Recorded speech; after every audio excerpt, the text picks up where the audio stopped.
Chocolate के गोलगप्पे वाला भूत। मध्य प्रदेश से कुछ दूर एक छोटा सा खूबसूरत पालमपुर गांव था। वहाँ छोटी छोटी नदियाँ थी, तरह तरह के पहाड़ थे और प्रकृति का बहुत खूबसूरत रूप यहाँ देखने को मिलता था। लेकिन इन सब के बावजूद पालमपुर की सबसे मजेदार चीज वहाँ हर साल लगने वाला बसंत का मेला था। कहते हैं कि पालमपुर में लगने वाला मेला इतना बड़ा होता था कि कोई भी उसे एक दिन में पूरा नहीं घूम सकता था। उस मेले में गांव वाले तरह तरह के खिलौने, कई तरह की मिठाइयाँ, न जाने कितने किस्म के खेल और अलग अलग तरह की खाने पीने वाली चीजों का ठेला लगाते थे। और इन ठेलों में से एक सबसे मशहूर ठेला था सुरेश चाट भंडार। 4 पहियों के इस ठेले पर सुरेश चाट पापड़ी, टिक्की और गोलगप्पे बेचता था। लेकिन बाकी सभी चीजों से ज्यादा लोगों को सुरेश के गोलगप्पे पसंद थे। मेले में हर रोज सुरेश ठेला भर कर गोलगप्पे लेकर जाता था, लेकिन शाम होने से पहले ही उसके सारे गोलगप्पे बिक जाते थे। काफी बड़े बड़े लोग सुरेश को हराने की कोशिश कर चुके थे, लेकिन कोई भी उसे हरा ना सका, क्योंकि उसके गोलगप्पों की बात ही अलग थी। सुरेश के साथ उसका एक 12 साल का बेटा माधव और एक 16 साल का लड़का रोनित रहता था। रोनित सुरेश का बेटा नहीं था, पर पिछले साल एक दुर्घटना में अपनी बीवी को खो देने के बाद सुरेश ने अपना हाथ बटाने के लिए रोनित को साथ रख लिया था। रोनित अनाथ था। मेले में सिर्फ एक दिन बाकी रह गया था। सुरेश और रोनित दोनों तैयारियों में लगे हुए थे। सुरेश जल्दी जल्दी गोलगप्पे तल रहा था। तभी उसकी नजर माधव पर जाती है, जो बने हुए गोलगप्पों के साथ कुछ कर रहा होता है। माधव बड़ा ही चंचल होता है। वो गोलगप्पों में कभी कुछ मिला देता तो कभी कुछ। माधव को देखकर सुरेश कहता है, अरे मेरे साइंटिस्ट अब क्या कर रहा है गोलगप्पों के साथ? 1 मिनट पापा। माधव ने गोलगप्पों में थोड़ी सी हल्दी, मिर्च और धनिया डाली, फिर उस पर दही डालकर कहने लगा, ये लो, ये बन गए चटपटे दही वाले गोलगप्पे।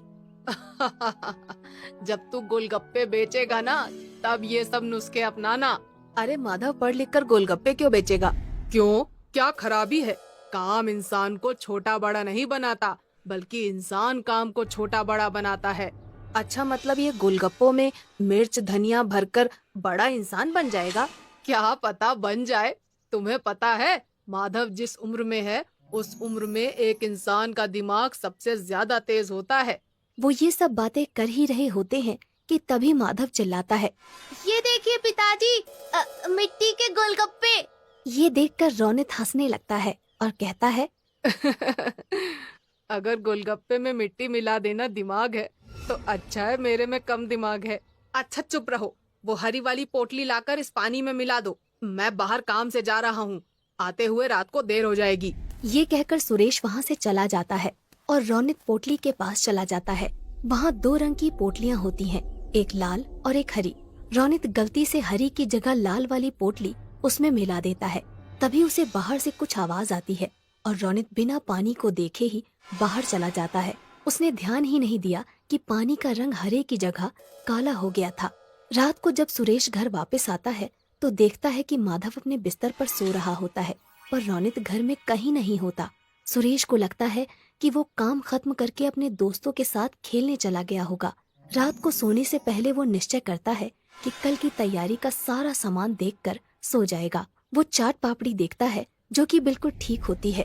गोलगप्पे भी अच्छे ही दिख रहे होते हैं। फिर वो पानी के ड्रम से ढक्कन हटाता है और देखता है कि पानी भी देखने में बिल्कुल ठीक लग रहा है। उसका रंग भी आम तौर की तरह हरा ही है। सुरेश चैन की सांस लेता है और सो जाता है। अगले दिन सुबह सुबह सुरेश मेले में अपना ठेला लेकर पहुंच जाता है। सुरेश काफी थका हुआ था, क्योंकि रोनित अभी तक वापस नहीं आया था, इसलिए उसे अकेले ही सारा सामान ठेले पर लाद कर मेले में आना पड़ा। वो रोनित से गुस्सा भी था और उसे उसकी फिक्र भी हो रही थी। मेले में खड़ा सुरेश रोनित के बारे में सोच ही रहा था कि उसको एक आवाज आती है, भैया गोलगप्पे दो ना। जी देता हूँ। भैया जैसे पिछली बार खिलाए थे ना, तीखे वाले, वैसे ही देना। सुरेश ने उन्हें गोलगप्पे खिलाए। गोलगप्पे मुंह में रखते ही लड़की ने वापस बाहर निकाल दिया और कहा, ये क्या वाहियात गोलगप्पे हैं। सुरेश चौंक गया। लड़की ये कहकर वहाँ से चली गई और सुरेश ने एक गोलगप्पे में पानी भरकर अपने मुंह में रखा। उसने फौरन उसे बाहर निकाल दिया, क्योंकि गोलगप्पे का स्वाद सचमुच बहुत खराब था। जल्द ही ये खबर पूरे मेले में फैल गई और कोई भी सुरेश से गोलगप्पे लेने नहीं आया। शाम तक एक भी गोलगप्पा नहीं बिका। और परेशान होकर सुरेश वापस जाने लगा। वो अपना ठेला खींचता है और वापस जा रहा था कि उसने देखा कि मेले में एक नई दुकान लगी है जहाँ काफी भीड़ है। उसने पास जाकर देखा तो एक नई कंपनी गोलगप्पे बेच रही थी और लोगों की भीड़ वो गोलगप्पे खा रही थी। सुरेश इधर उधर नजर दौड़ा ही रहा था कि उसने देखा कि गोलगप्पे रौनित बेच रहा था। सुरेश समझ गया कि ये वही कंपनी है जो सुरेश को काम पर रखना चाहती थी, पर सुरेश के मना कर देने पर उन्होंने रौनित को पटाकर उसका काम खराब कर दिया। सुरेश कुछ नहीं बोला, उसने अपना ठेला लिया और चलने लगा। उसे इस बात का दुख नहीं था कि उसके गोलगप्पे नहीं बिके, पर इस बात का ज्यादा दुख था कि जिस रौनित को उसने अपने बच्चे की तरह पाला, उसने उसे धोखा दे दिया। यही सोचते सोचते वो घर पहुंच गया। उसे देखते ही माधव बहुत खुश हुआ और बोला, पापा, आप इतनी जल्दी आ गए और सारे गोलगप्पे वापस क्यों ले आए? वो बेटा, पता है मुझे, आप इसलिए लाए ना ताकि मैं नए गोलगप्पे बना सकूं। सुरेश ने मुस्कुराकर कहा। हाँ हाँ बेटा, जाओ नए गोलगप्पे बनाओ। ये सुनकर माधव खुश हो गया और कुछ गोलगप्पे लेकर वहाँ से चला गया। सुरेश वहीं बैठकर सोचने लगा कि कैसे अपने गोलगप्पे बेचने का काम दोबारा से शुरू करे। वो ये सब सोच ही रहा होता है कि माधव अचानक उसके सामने आकर कहता है, पापा, आ करो। अरे क्यों? आ करो ना। सुरेश ने अपना मुंह खोला और माधव ने एक काला सा गोलगप्पा उसके मुंह में डाल दिया। ये क्या डाल दिया मेरे मुंह में? क्या मिलाया है तूने इसमें? चॉकलेट। अच्छा। ये गोलगप्पे खाकर सुरेश के दिमाग में एक आइडिया आया ही होता है कि तभी माधव कहता है, ये लो पापा, ये भी खाओ। सुरेश मुंह खोलता है। इसमें क्या मिलाया है तुमने? मिट्टी और लाल मिर्च। सुरेश हंसने लगता है और माधव को गले से लगा लेता है। फिर सुरेश पूरी रात अपने कमरे में कुछ करता रहता है। अगले दिन मेले में रौनित के गोलगप्पे बिक रहे होते हैं। तभी एक आवाज आती है, ये क्या खा रहे हो? वहाँ चलो सुरेश के पास, कुछ नए किस्म के गोलगप्पे आए हैं।